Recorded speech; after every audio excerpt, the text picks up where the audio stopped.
Before we begin, I want to say a warning about the subject matter of today's episode. The story we are discussing today deals with disturbing themes such as stalking, pedophilia, and attempted kidnapping. If you're sensitive to these topics, this might not be the episode for you. Thank you.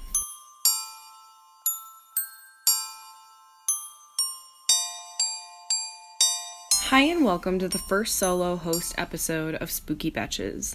You'll notice that my usual co-host Holly isn't here with me, and from now on, she won't be, due to scheduling. I'd also like to apologize for the state of my voice at the moment. I'm sick, and if I don't record now, it'll never get done. So, today we will discuss the stories told by Kimberly Huff, or Sweet Mercy, on Reddit. I first heard of Dr. Ramsey when my roommates and I were discussing the scary stories we knew from elementary and middle school years. I didn't really have internet as a kid, so all of my stories were word of mouth or from books that every 90s kid had on their library shelves, scary stories to tell in the dark. I highly recommend them if you've never heard them or read them. As we reminisced on the things that gave us nightmares as children, my roommate and editor Marley mentioned a story that was much more tangible than that of ghosts and goblins, a tale of a real-life monster. While our main story is Dr. Ramsey, Huff first told a more paranormal tale that occurred a few months after her infamous encounters. On the paranormal side of things, I grew up in a house that was, years after we moved in, found to have a hidden torture chamber behind a false wall in the basement. A lot of unexplained things happened during the 14 years we lived there. One that particularly stands out happened when I was in my last year of elementary school. My youngest brother left when my mom went to work, and she would drop him off at preschool. My other siblings were all in junior high or high school and left earlier than me, as their school started an hour earlier than mine. My father left before everyone, at 5 a.m. every morning for work, so I was always the last one to leave on school days. One of my brothers, who was later diagnosed as bipolar, got into drugs the year before, so my parents put a deadbolt on their room to stop him from taking money or things to sell. It was always locked when they left, and this morning was no exception. I left as usual, got about a block and a half away, and realized I'd forgotten my math book. I ran back. I'd been gone 3, maybe 4 minutes, but upon opening the door, so much had changed. My parents' bedroom door was wide open, the stereo on. It hadn't been on when I left. The door beside the dresser, which led to a second-story porch, was also open. The door beside their dresser, which led to a second-story porch, was also open. Nobody in the room, nobody on the porch. Worse, though, was the door to the attic being open. It was never left open. I peered through the doorway, and halfway up the stairs was our dog. She was a teacup poodle, small and very sweet. But right now she was standing, shaking on the stairs, her teeth bared, emitting a very low growl. I went up as quietly as I could, keeping my eye on the dark blob of shadows at the top of the stairs. I'd just gotten to where I could reach her when it felt like a breeze hit me, carrying a sickly, sweet, but rotten smell, not unlike the bottom of a well-used garbage can. There were no open windows in the attic. I reached down to pick up the dog, and when I looked up again, the shadow blob had moved. Scared now, I snatched the dog and ran down the stairs, slamming the door shut. I ran down the other stairs to the first floor, still holding the dog, and out the door. I never told anyone about it. When I left home that day, my parents made no mention of their door being open or the stereo on, so I'm guessing that things were set right before they got there. For the rest of that school year, I went to my friend's house every morning to walk to school with her after my siblings left. With that, we will get on to our main story. I recently replied to a post on Ask Reddit about scariest experiences, and after reading what I had to say, a couple people suggested I post about it here. So here I am. A week or so before my 10th birthday, I walked to a corner store with a $5 bill and picked up a jar of ragu for my mom. On my way home, a man I'd never seen before fell in step with me and began talking. "Hi," he said cheerfully. "My name is Dr. Ramsey. I'm a pediatrician. Do you know what a pediatrician is?" I walked along silently, not replying, and fervently hoping that he would take that as a sign he should leave me alone. Subtleties were not his strong suit, though, because he kept right on chattering. "Are your parents looking for a pediatrician for you? Of course, you're almost a big girl now. You'll be needing another kind of doctor soon, won't you?" "That's okay. They can still bring you to me until then. What's your name? You have beautiful hair. I was just on my way to get some suckers for the candy jar in my office. Do you like suckers? Thankfully, we were nearing my house, so I ran forward, up the back steps, and through the kitchen door. I didn't know it then, but that was the beginning of a very long, very scary ordeal. It didn't take long after that for Dr. Ramsey to begin showing up. At first it seemed benign enough, at least to a kid. He would drive by nearly every day, smiling and waving. I told my mom, who said maybe it was on his way home from work, but then the phone calls began. My dad called me into the living room and sat me down. He asked me about the day Dr. Ramsey followed me home and if I talked to him. He said I wasn't in trouble, but that I needed to tell him the truth. I told him no, and he asked if I was sure. Could I be forgetting something? I told him no again, and he frowned and then asked, "Then how does he know your name?" I didn't know. Turns out that was not all that he knew. He knew my sister's name as well.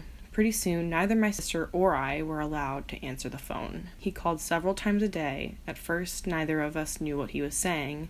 Then one night, one of my brothers told us that he was telling my parents that he was going to hurt me, and later my sister. Things got complicated after that. My dad called the police, but this was before there were any stalking laws. There was not a lot they could do. They told my parents to call back if he tried anything. My dad then called a friend of his from back in the day, who happened to be a cop. For the next month, my dad's friend escorted me to and from school. Suddenly, life as I knew it came screeching to a halt. I couldn't walk to school alone. I couldn't play outside. I couldn't walk to Super America, sort of like a 7-Eleven for those who don't know. When access to me was completely denied, things escalated. It was around this time he began threatening my sister as well. Then one afternoon, my sister, 2 of my brothers, my mom, and I were in the kitchen. One of my brothers saw a glimpse of someone in the garage. They'd seen him too. Dr. Ramsey came bolting out of the garage, my brothers chasing after him. They ran all the way to Cherokee Park, where he lost them in the trees. My parents called the police again, but nothing came of it. The only information they had was a description and a name that was almost certainly fake. A couple weeks later, we woke to find our dog hanging from the side porch. She was a gorgeous saddleback German Shepherd, born the same day I was. We were all devastated. The cops said that there was no evidence it was him and ruled it accidental, but none of us believed it. His phone calls became more informative in the meantime. He would talk about who was home and who wasn't. If my brother would say my dad was home, he would tell him who really was in the house. He would also talk about the house itself, about the window in the kitchen he could easily open with a knife from the outside, even when it was locked, and about the French doors that connected the living room to the side porch, and how the lock could be finagled from the outside if you jiggled it just right. That night, my dad put in some carpenter nails at the bottom of the French doors until he could get a new lock ordered. My parents had to go to a company event for my dad's work.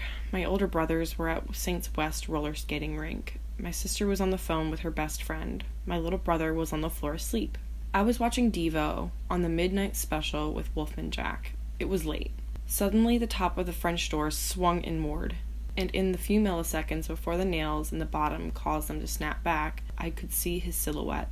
My sister whipped the phone at the television, and we ran up the stairs. About halfway up, we realized our little brother was still asleep on the living room floor, and as quietly as we could, we slipped back down to the stairs to get him. We all went into our bedroom and didn't turn on the light. This way we could see outside. We all watched out the window for a while, and when we didn't find him, we crept down the hall to our brother's room to look. We looked down and could see someone standing at the back door. He knocked loudly. "What do you want?" my sister asked out the window. He stepped back and said, "Is this the Mercy residence? I have a pizza for delivery. Can you come to the door?" She scoffed at him, declaring she was not stupid. She could see he didn't have a pizza, and she was calling the cops. He left. A short while later, my brothers returned home. We told them what happened, and they walked around the yard watching for him. They came back in and settled things down. By now, we'd pretty much given up calling the cops because it never helped, so we just went back in, each of us, except my youngest brother, still asleep, carrying a knife from the kitchen just in case. Eventually, one of my brothers went into the kitchen to get a bowl of cereal as a snack. You know that sensation you get when you can just feel someone watching you?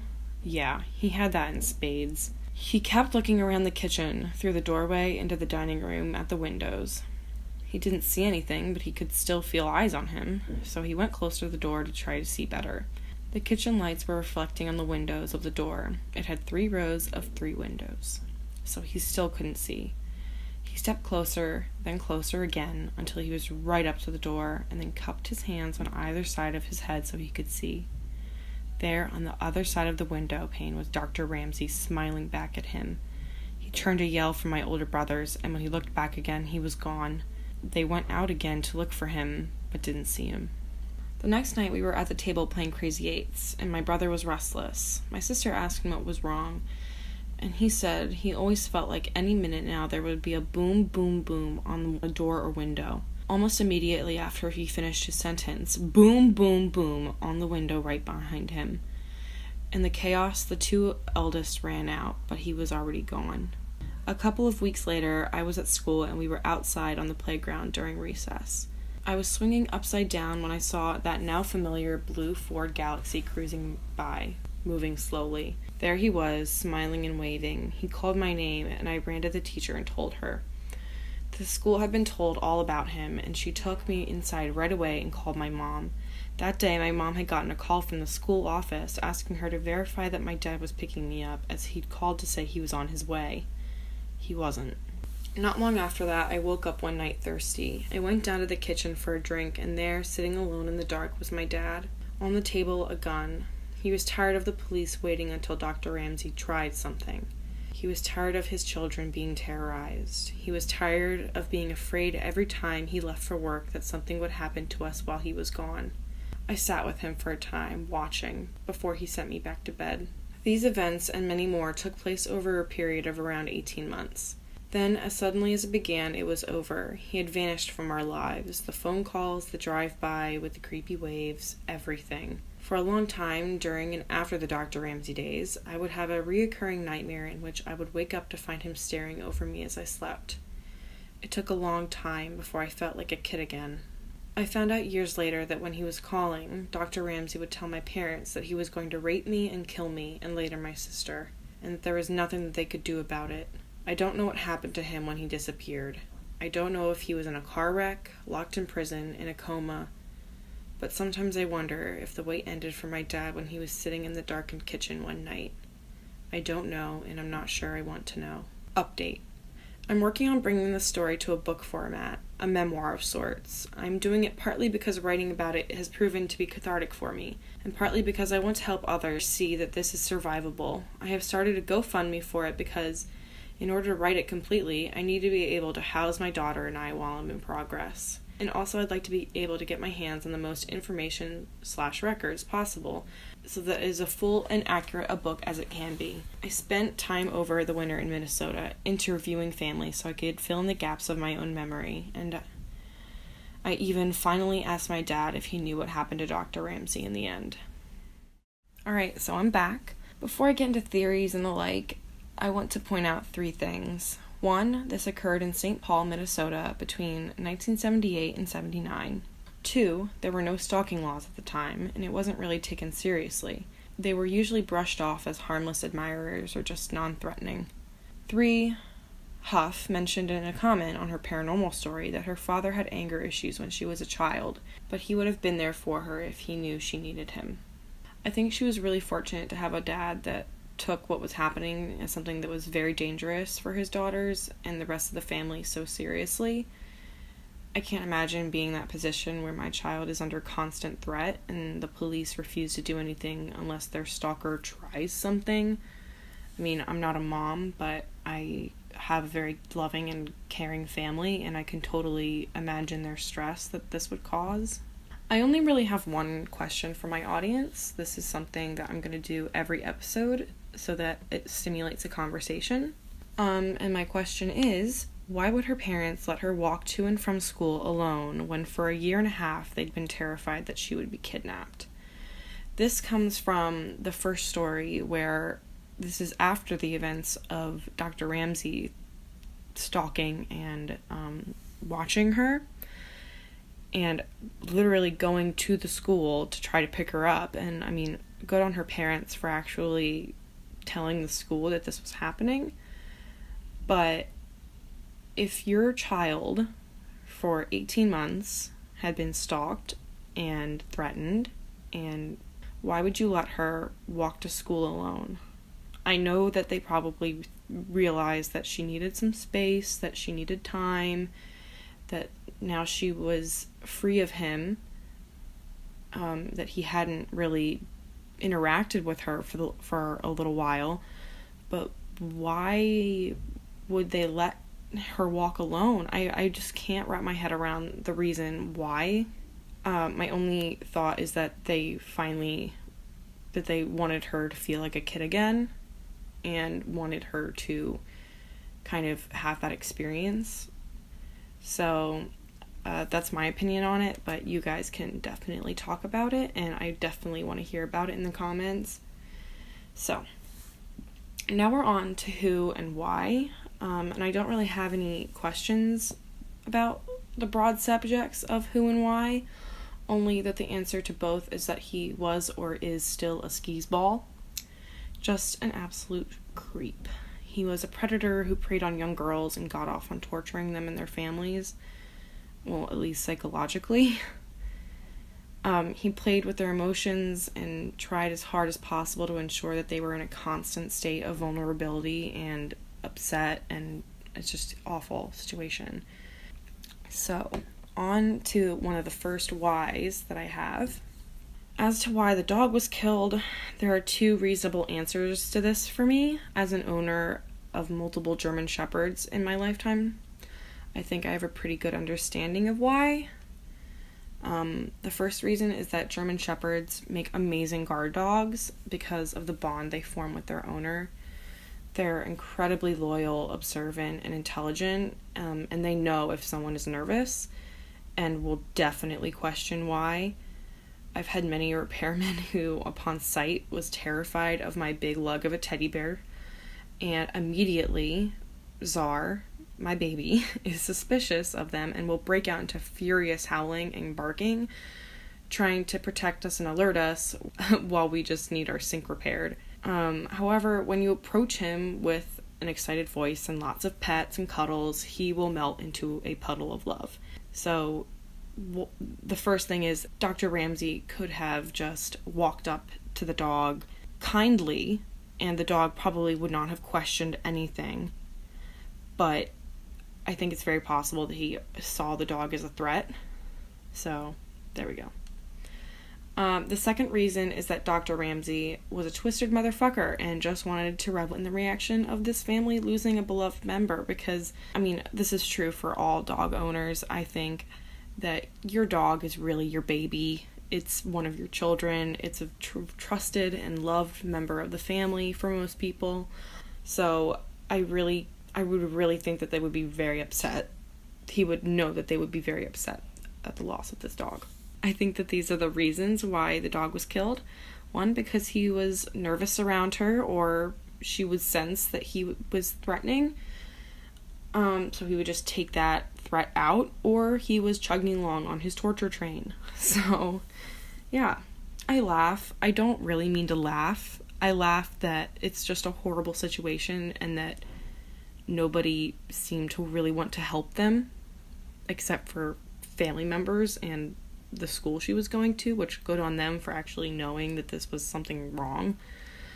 But I'm not laughing because of the situation. I'm laughing that it's so horrible. I'm weird like that. I'm sorry.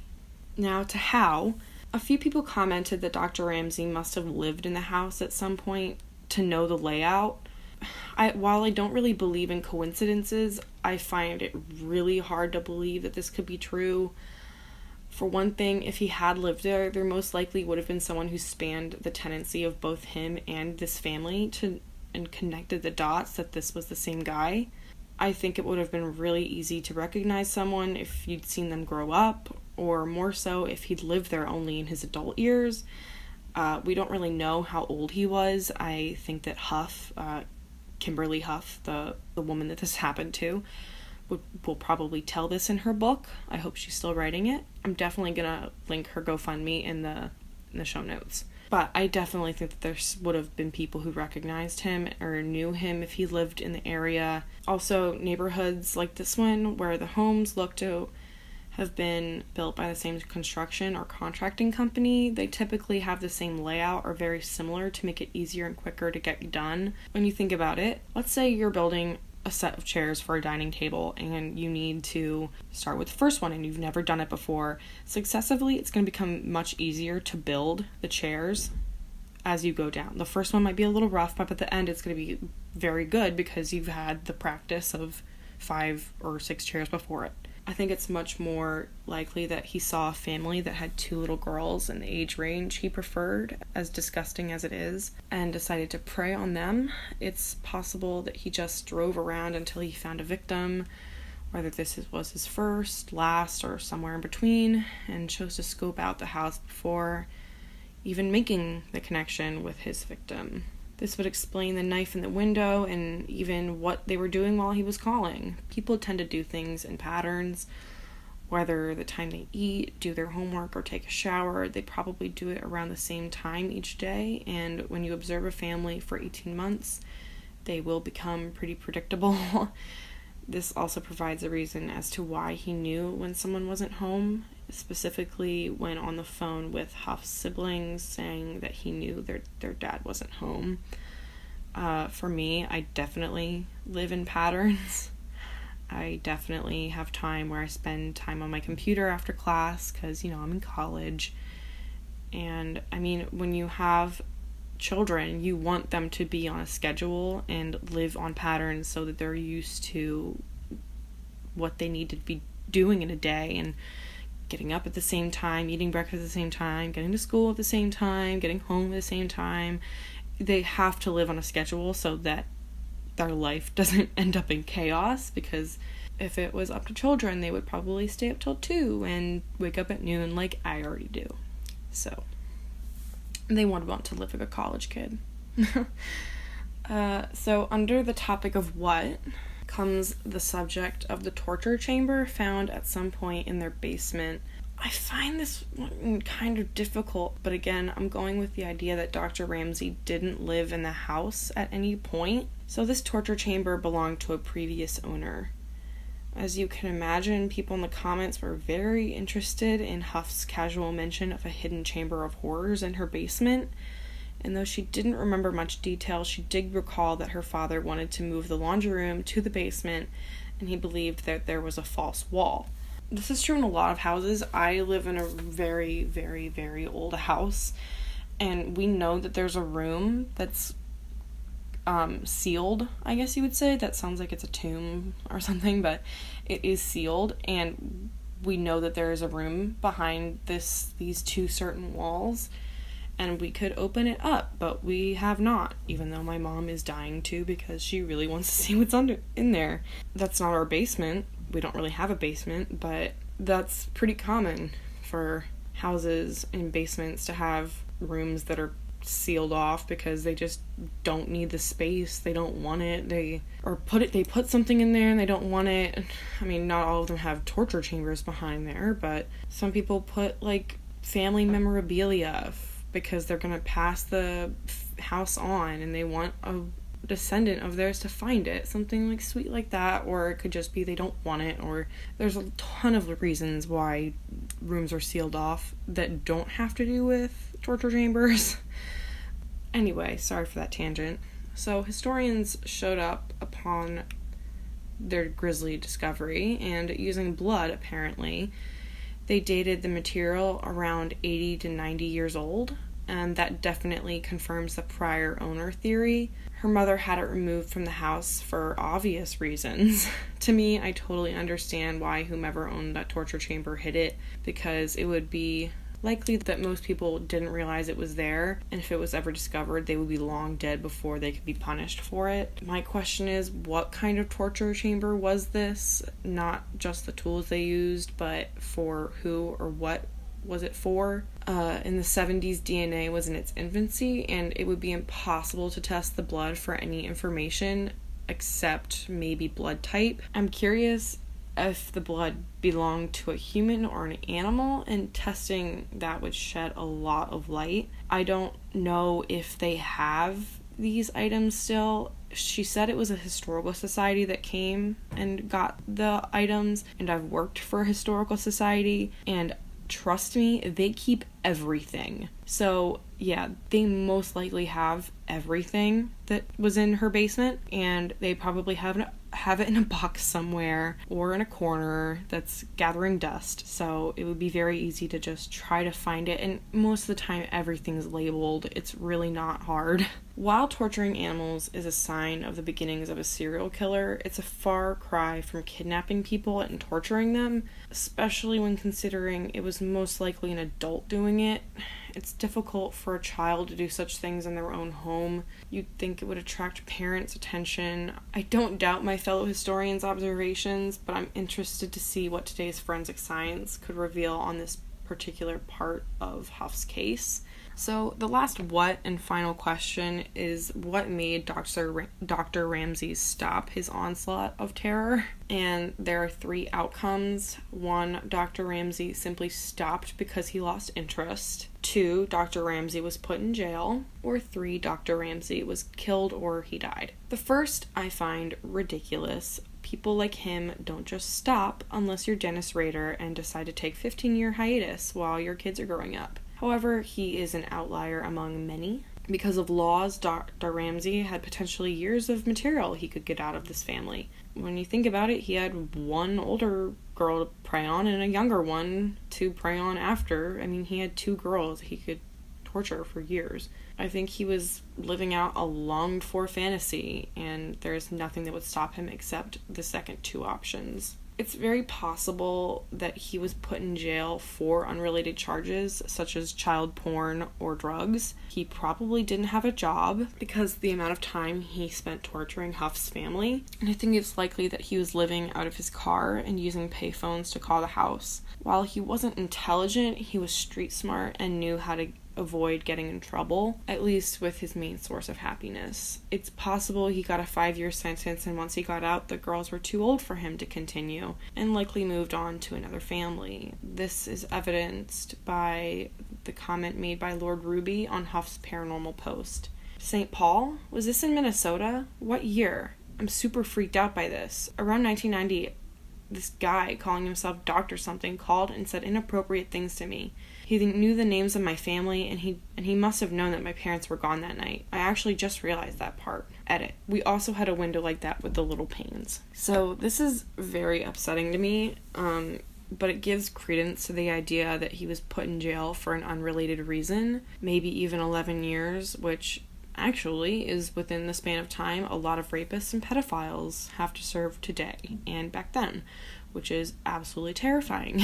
So, taking this into account, let me paint a picture of the man we've been discussing. He's in his 30s or 40s, approximately, presents himself as a pediatrician or doctor of some sort, isn't out of the ordinary in the looks department, and blends in easy with the rest of society. In actuality, he is likely unemployed, or has a job that doesn't require regular attendance, due to the amount of time he spends studying these people's habits, and could live out of his car. He could be from the area when taking into account his knowledge of the house's layout, likely scoped out the family's home for a week or longer before making contact. Once he had made contact, people around him would see less and less of him in their lives as his obsession took up more and more of his free time.